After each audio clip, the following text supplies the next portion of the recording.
की बात कर रहा है, वो जो इस्लाम की बात कर रहा है, तुम उनको रोक लो जो नए शरीयत की बात कर रहा है। नबी पाक अलैहिस्सलातु वस्सलाम के कानों में खबर पहुंची, उनके चचा को यह भी कहा गया कि मोहम्मद को अगर दौलत चाहिए, मोहम्मद रसूलुल्लाह सल्लल्लाहु अलैहि वसल्लम को अगर औरत चाहिए, दौलत चाहिए, औरत चाहिए, कुर्सी चाहिए, तो हम देने के लिए तैयार है, लेकिन मोहम्मद से कहो कि वो बाज आ जाएं, वो रुक जाएं। मोहम्मद रसूलुल्लाह सल्लल्लाहु अलैहि वसल्लम के कान में बात पहुंची तो आप अलैहिस्सलातु वस्सलाम ने क्या कहा, मेरे भाइयों कौन कौन आया था? कहा कि अबू जहल आया था, उतबा आया था, शैबा आया था, वलीद आया था, हंजला आया था, सारे लोग आए थे और आपको डरा करके गए। मोहम्मद रसूलुल्लाह ने कहा कि लाख कोशिश कर लें वो लोग, मुझे दौलत से मेरे ईमान को नहीं खरीद सकते। वो लाख कोशिश कर लें मुझे औरत के चक्कर में कि औरत दिखाकर, किसी हसीना को दिखाकर मेरे ईमान को फिसला देंगे, ये भी नामुमकिन है। अल्लाह के नबी ने और आगे बढ़कर कहा, मोहम्मद रसूलुल्लाह सल्लल्लाहु अलैहि वसल्लम ने, मोहम्मद रसूलुल्लाह ने उनको कहा कि मेरे चाचा, ये तो कुछ भी नहीं है, मेरे पास जो दौलत है, अल्लाह तबारक व तआला ने जिस काम के लिए मुझे पैगंबर और रसूल बनाकर भेजा है, अगर वो लोग मेरे एक हाथ में चांद को रख दे, दूसरे हाथ में सूरज को लाकर रख दे, तो मैं उस वक्त तक, मैं तब भी उस वक्त उस काम से बाज नहीं आऊंगा जिस काम के लिए मुझे मेरे रब ने नबी और रसूल बनाकर भेजा। और वो कौन सा काम है? वो इस्लाम की सच्चाई है और इस्लाम का मैसेज मैं हर घर तक पहुंचा के रहूंगा। और ये इस्लाम का जो मैसेज है, ला इलाहा इल्लल्लाह मुहम्मदुर रसूलुल्लाह, ये एक ऐसा मैसेज है तकरीबन दुनिया की 2-3 ग्रंथों के अंदर पाई जाती। एक तो ला इलाहा इल्लल्लाह, अल्लाह के सिवा कोई माबूद नहीं, मुहम्मदुर रसूलुल्लाह, मोहम्मद अल्लाह के रसूल। हिंदू भाइयों का जो ब्रह्मा सूत्र है, हिंदू भाइयों का ब्रह्मा सूत्र, उनसे पूछिए कि आपका ब्रह्मा सूत्र क्या है। उनसे आप पूछिए जाके कि ब्रह्मा सूत्र क्या है, तो वह कहेंगे एकम्मा ब्रह्मा।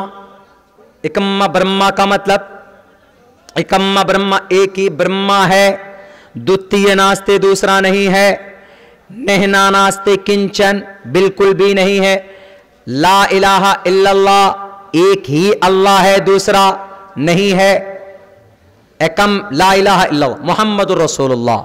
सेम मीनिंग, मीनिंग में फर्क नहीं। हजरत आदम की जुबान संस्कृत थी, हजरत आदम की, और जो जुबान नबी की होती है वो उसी जुबान में कलमा पढ़ता है। हजरत ईसा की जुबान अंग्रेजी जुबान हो सकती थी, तो बाइबल के अंदर कहा गया देयर इज नॉन गॉड, ला इलाहा इल्लल्लाह का तर्जमा देयर इज नॉन गॉड।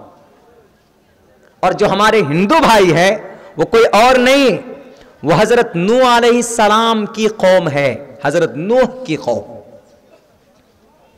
हमारे उलमाए किराम ने तफसीर इस तरीके से की है कि हजरत नूह अलैहिस्सलातु वस्सलाम की कौम इसलिए है कि चूंकि जो उनके पास जो एक ग्रंथ है, मनुस्मृति, मनुस्मृति हिंदू भाइयों की किताब है, वो क्या खाएंगे, क्या पहनेंगे, क्या ओढ़ेंगे, कहाँ जाएंगे, शादी कैसे करेंगे, ब्याह कैसे करेंगे, लेन देन कैसे करेंगे, ये सब टोटल काम मनुस्मृति के तहत होता है, मनुस्मृति के तहत। मेरी एक डिबेट भी हुई थी, एक हिंदू भाई थे, गुरुजी, वो आए आकर बोले कि मौलाना अब्दुल्ला एक बात बताइए, आपका जो कुरान है वो इंसान, जानवरों को मारने की अनुमति देता है, जानवरों को मारने की, यानी आप लोग जो गाय बैल भैंस मांस खाते हैं ना, आपका कुरान इजाजत देता है, तो हम आपका कुरान कैसे पढ़ें?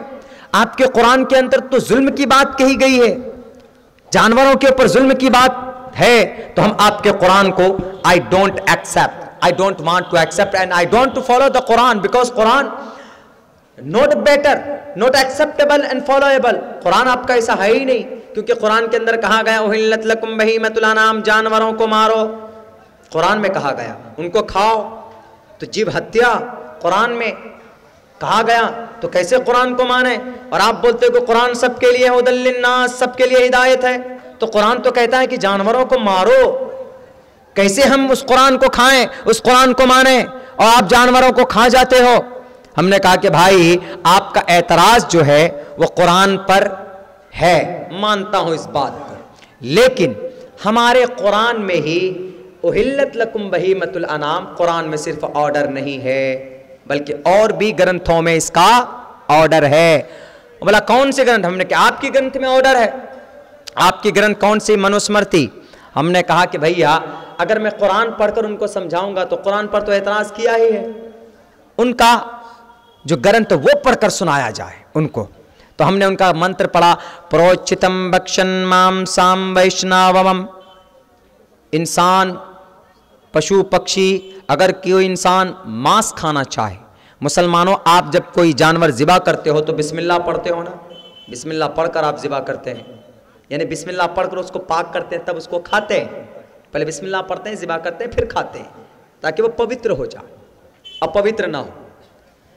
तो इस मंत्र में क्या क्या, प्रोचितम भक्षण माम साम वैष्णवम, जंगल के पशु पक्षी प्राणी के भोजन है। पशु पक्षी, पशु पक्षी, पशु मालजाल, गाय भैंस को पशु बोलते, पक्षी परिंदा, प्राणी मतलब इंसान, प्राणी मतलब जानवर नहीं, इंसान, प्राणी के भोजन मतलब खाना है। जंगल के पशु पक्षी प्राणी के भोजन है। यह कहां गया, कहां पर, मनुस्मृति में। अब हमने उसमें लिखा शुरू में कि अगर इंसान की इच्छा हो मंत्रों द्वारा पवित्र करे, यानी वो गायत्री मंत्र पढ़े, ओम भूर्भुवः स्वः तत्सवितुर्वरेण्यम मंत्र पढ़े, ज़िबा करे, खाए, मंत्रों द्वारा पवित्र करके जानवरों को खाया जा सकता है। किसमें लिखा है, मनुस्मृति में लिखा। जैसे हमारा कुरान, हमारी हदीस, हमारी शरीयत की किताब, ऐसे हिंदू भाइयों की मनुस्मृति। हमने ये बात जब उनको सुनाई, सर नीचे करके चला गया। अब बताइए, सर नीचे करके तो चला गया वो, लेकिन जो बात कुरान में है वही बात मनुस्मृति में है कि नहीं? इसीलिए कहा जाता है कि मनु जी जो थे, मनु जी महाजल पलवान वाले मनु। हिंदू भाई मानते हैं महाजल पलवान वाले को। महाजल पलवान मतलब बड़ा सैलाब वाला। और बड़ा सैलाब किसके ज़माने में आया? हज़रत नूह अलैहिस्सलातु वस्सलाम के ज़माने में। 950 साल तक इस धरती पर रहे वो। अल्लाह तबारक व तआला की वहदानियत का प्रचार किया, लोगों को बताया कि लोगों शराब मत पियो, लोगों को बताया कि लोगों सूद मत खाओ, लोगों को बताया कि लोगों मूर्ति को मत पूजो, बेजान है ये मूर्ति को, पत्थर की देवी देवताओं को मत मानो। क्यों? इनके अंदर कोई जान नहीं, कोई हिम्मत नहीं है। इनके सामने रखा हुआ जो मिठाई है, लड्डू, चूहा आए लड्डू लेकर भागे तो लड्डू को भी रोक सकता वो मूर्ति, तो तुम्हें कैसे फायदा और नुकसान पहुंचा सकता है। हजरत नूह ने बहुत समझाया तो हजरत नूह की बात नहीं मानी। बहुत दिनों तक दावत और तबलीग करते रहे, सिर्फ 82 लोगों ने उनकी बात मानी, सिर्फ 82 लोग ईमान लाए। लेकिन बहुत से लोग गांव समाज के होते हैं ना, अगर कोई अच्छा काम करो तो आके क्या कहेगा, यही आया बहुत बड़ा अच्छा काम करने वाला। एक शहर में आग लगी थी, एक जंगल में आग लगी थी, तो वहां पर एक बुलबुल था, बुलबुल परिंदा, वो मुंह में चोंच में पानी ला करके बुझाने की कोशिश कर रहा था। हाथी और शेर कह रहे थे कि ये आया बड़ा आग को बुझाने वाला, उनका मजाक उड़ा रहे थे। बिलाखिर बुलबुल बच गई और सारे हाथी और शेर और सारे कुत्ता बिल्ली बंदर जलकर राख हो गए। उस वक्त हजरत नूह अलैहिस्सलातु वस्सलाम तबलीग कर रहे थे, अल्लाह के पैगाम को समझा रहे थे, लेकिन लोगों ने मजाक उड़ाना शुरू कर दिया।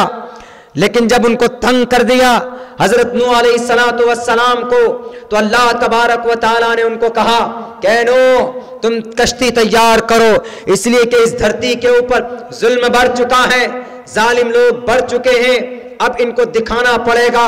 अब ये अपने किए की सजा, अपने किए का मजा चखेंगे। ये जब ये कश्ती बना रहे थे तो लोगों ने इतना परेशान किया कि जब ये कश्ती बनाकर घर जाते थे, सुबह आते थे तो जो कुफ्फार लोग थे, जो मुशरिकीन लोग थे, कश्ती पर बैठकर टॉयलेट कर देते थे, बाथरूम कर देते थे, पखाना करके आ जाते थे। इतना तंग किया, इतना परेशान किया। जब कश्ती बन गई, बनने के बाद अल्लाह ने कहा वफारत तन्नूर, वफारत तन्नूर, देख लेना एक वक्त ऐसा आएगा कि तुम्हारे तन्नूर से पानी उबलना शुरू हुआ। पानी उबलना जब शुरू हो जाए तो अपने मानने वालों को अल्लाह के मानने वालों को कश्ती पर सवार कर लेना। 82 लोग थे। जब पानी उबलना शुरू हुआ, वकील या अर्जुबलई माअकी व या समा वक़ली वग़ीज़ल मा वक़ुज़ियल वस्तवत वक़ुज़ियल अम्र वस्तवत अलल जूदी वक़ील बुअदल लिल क़ौमिज़ ज़ालिमीन। अल्लाह के नबी थे वो, हज़रत नूह अलैहिस्सलातु वस्सलाम ने अपने तमाम मानने वालों को उस कश्ती के ऊपर सवार किया और जोड़े जो माल जाल थे उनको भी सवार कर लिया। करने के बाद उनका जो बेटा था, उन्होंने कहा कि अब्बा, हजरत नूह ने कहा कि बेटे आ जाओ वरना कोई बचाने वाला नहीं है। बेटे ने क्या कहा, अपना सगा बेटा क्या कहता है, अरे अब्बा जाओ आप, मैं पहाड़ पे चढ़ जाऊंगा, मैं तो पहाड़ मुझे बचा लेगा। हजरत नूह ने कहा कि बेटा आज अल्लाह के कहर गजब से कोई तुम्हें नहीं बचा सकता, किसी को नहीं बचा सकता। उन्होंने कहा मैं बच जाऊंगा। वो इतने में इतनी बात ही हो रही थी, इतनी जोर से लहर आया कि उनके बेटे को बहा कर लेकर चला गया। 6 महीने तक बारिश हुई थी, 6 महीने तक बारिश हुई। आसमान से भी पानी बरस रहा था और जमीन से भी पानी निकल रहा था। पूरी दुनिया को अल्लाह तबारक व तआला ने डुबो दिया, पूरी दुनिया डूब गई। सिर्फ वो कश्ती 6 महीने के बाद जूदी पहाड़ के ऊपर जाकर लगी। कहा जाता है वस्तवत अलल जूदी, जूदी पहाड़ मुल्क शाम के अंदर कहा जाता है कि वहीं पर यह पहाड़ है। वहां से फिर पूरी दुनिया के अंदर हाम, साम, याफिस, इनके 3 बेटे बच गए थे जो ईमानदार थे, जो मोमिन थे। उनसे वो नस्ल पूरी दुनिया के अंदर चली। लेकिन मेरे भाइयों, वहीं से भटकी। जो हजरत नूह अलैहिस्सलातु वस्सलाम की वफात हो गई, वफात हो जाने के बाद उनके तीनों बेटों में, उनके तीनों बेटे अच्छे थे, उनके भी बेटे अच्छे थे, उनके भी बेटे अच्छे थे। तकरीबन 2-3 नस्ल तो चला अच्छा, लेकिन जब शैतान के पेट में गुदगुदी होने लगी कि किस तरीके से इनको बहकाया जाए, तो शैतान ने कहा कि अरे एक काम, इनको जानते हो, ये नूह थे, तुम्हारे लक्कड़ दादा थे, ये बड़े नेक थे, ये अल्लाह के वली थे, ये अल्लाह के रसूल थे, इसलिए काम करो, इनको कहीं तुम लोग भूल ना जाओ, इनकी बुत बना लो। इनका बुत बना लोगे तो याद रहेंगे। इनके सामने तुम अल्लाह से दुआ करना, लेकिन इनका वास्ता दे के दुआ करना ताकि तुम्हारी दुआ पूरी हो जाए। तो उस वक्त शैतान देखिए कितना प्यारा मीठा रास्ता बता रहा। तो शैतान ने मीठा रास्ता बताया। उन्होंने कहा हम बनाएं कैसे, हमको तो नहीं जानते। शैतान ने कहा डोंट वरी, मैं बना देता हूं ना, मैं लाता हूं लंदन से बेहतरीन कारीगर। तो पत्थर को ढंग से तराशा गया, पत्थर को तराश कर उनके बाप दादाओं की मूर्तियां बनाई गई। उनके सामने खड़े होते थे, ए अल्लाह, ये जो तेरा नेक बंदा मेरा दादा, इनकी वास्ते से हमारा फना काम कर दे। ये बातें चल पड़ी, ये वास्ता देना शुरू हो गया, नेक बंदों का वास्ता देना शुरू हो गया।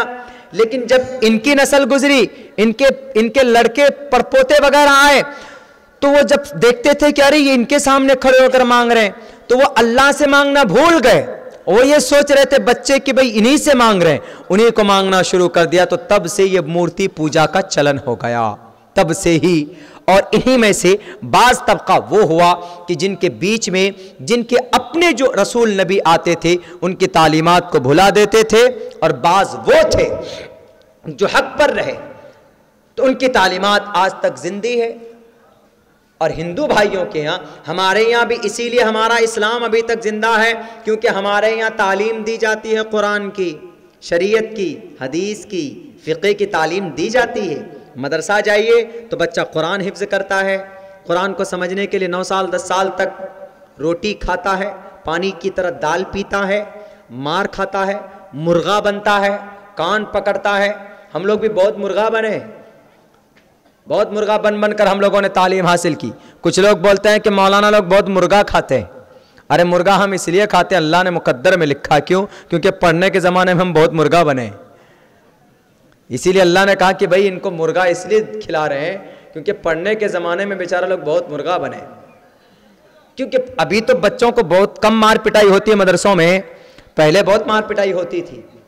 पहले मार पिटाई को गनीमत समझते थे। अगर बच्चे को कोई मार पिटाई कर दे कोई असातिज़ा, तो उनके गार्जियन, बच्चे के गार्जियन समझते थे कि हमारा बच्चा कामयाब हो गया, क्योंकि उस्ताद की मार जहाँ पर पड़ती है वहाँ पर जहन्नम की आग नहीं लग सकती। हम लोगों की पिटाई बहुत हुई, देखिए अब भी हाथ में हम लोगों के निशानात हैं, हम लोगों की बहुत ठुकाई हुई है, बहुत पिटाई हुई। तो इसलिए हमारे उस्ताद बताया करते थे, अगर तुम लोगों से पूछे कि अरे ये मौलाना लोग आजकल बड़े मुर्गा मटन खाते हैं, हम तो नहीं खाते हैं, आपके यहाँ तो अभी तक हम खाना खाए नहीं, जलसे के बाद खाएंगे, लेकिन हम नहीं खाएंगे मुर्गा मटन, हम नहीं खाते हैं, लेकिन मौलाना लोग ज़्यादा खाते हैं। क्यों?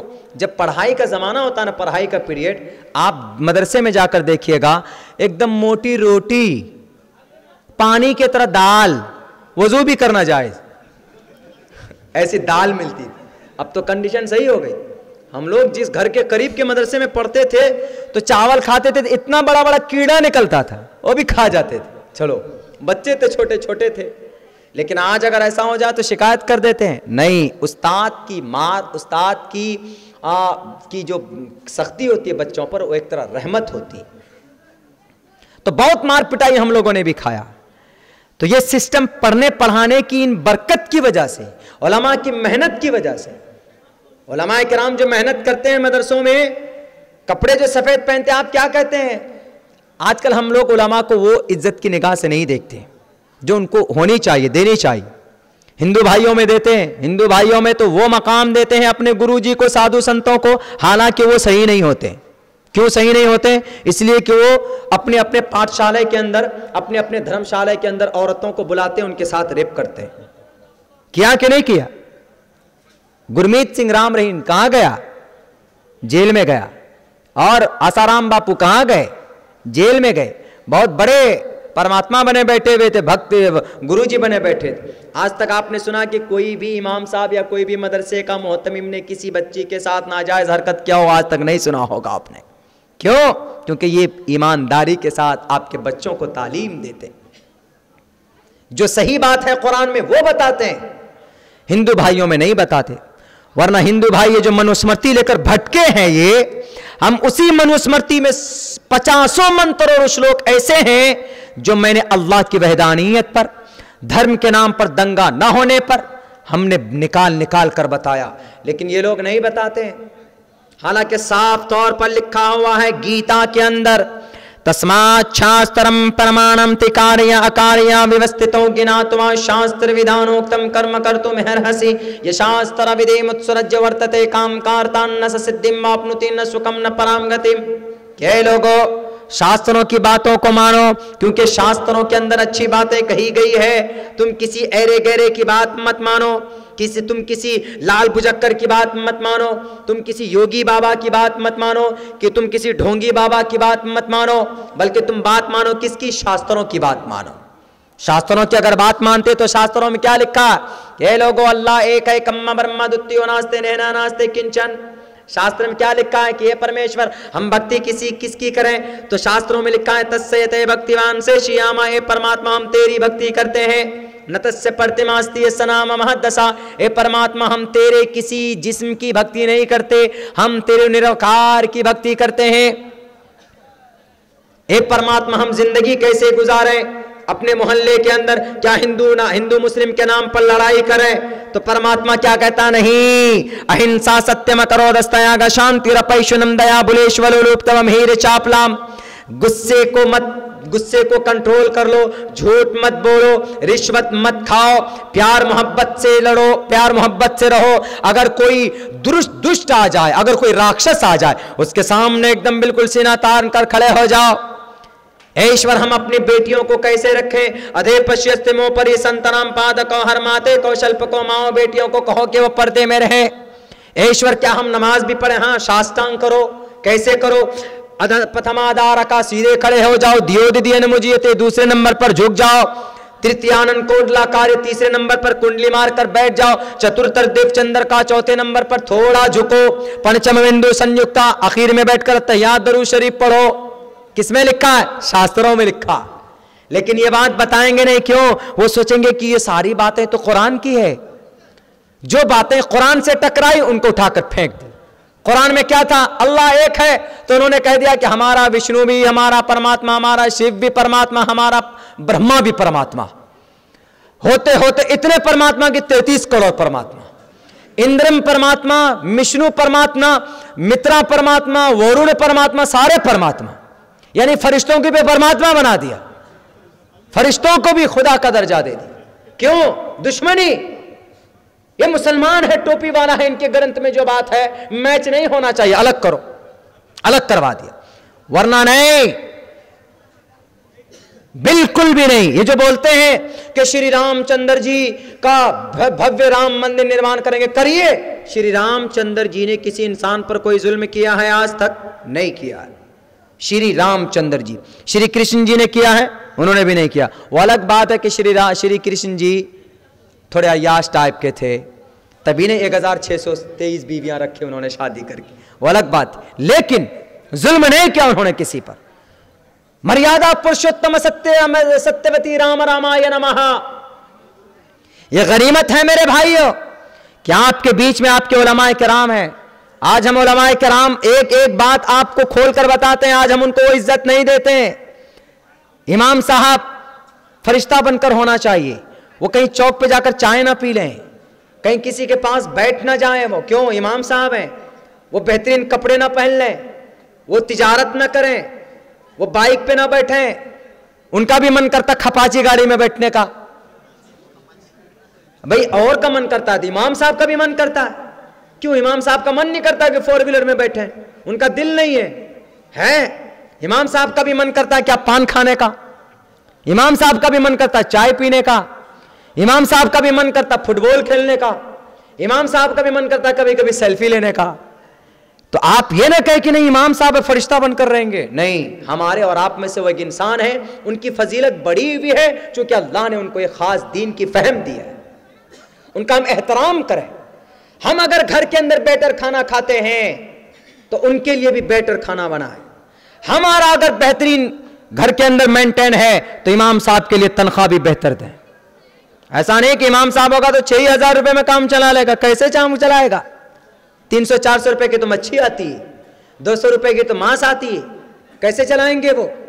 नहीं, इमाम साहब है चला लेंगे, फरिश्ता है चला लेंगे। नहीं मेरे भाइयों, उनका एहतराम करना पड़ेगा। सैलरी ज्यादा से ज्यादा उनकी होनी चाहिए, उनका अदब एहतराम पूरे होना चाहिए। उनका मकाम पता है क्या? एक हाफिज कुरान का। आप मरेंगे, मरने के बाद आप कहेंगे कि मैं तो बहुत बड़ा करोड़पति आदमी था मैं।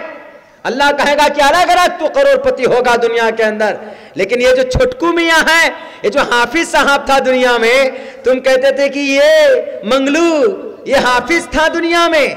आप कहेंगे इनको जन्नत में भेज रखा। जन्नत में भेज नहीं रहा हो, 10 आदमियों को इनके साथ जन्नत भेज रहा हो। क्यों? सिर्फ ये हाफिज कुरान है, इसीलिए ये मकाम है हाफिज कुरान का। इमाम साहब गाड़ी में बैठे तो क्या कहते हैं? अरे चंदे की गाड़ी है, ज़कात फितरा खाया होगा। नहीं मेरे भाइयों, उलमाए किराम को यह गनीमत है, यह एहसान है। उलमाए किराम आज हमारे बीच में हमारी दीन को, शरीयत को बता रहे। वरना गुमराह हो गए हिंदू भाई। क्यों गुमराह हो गए?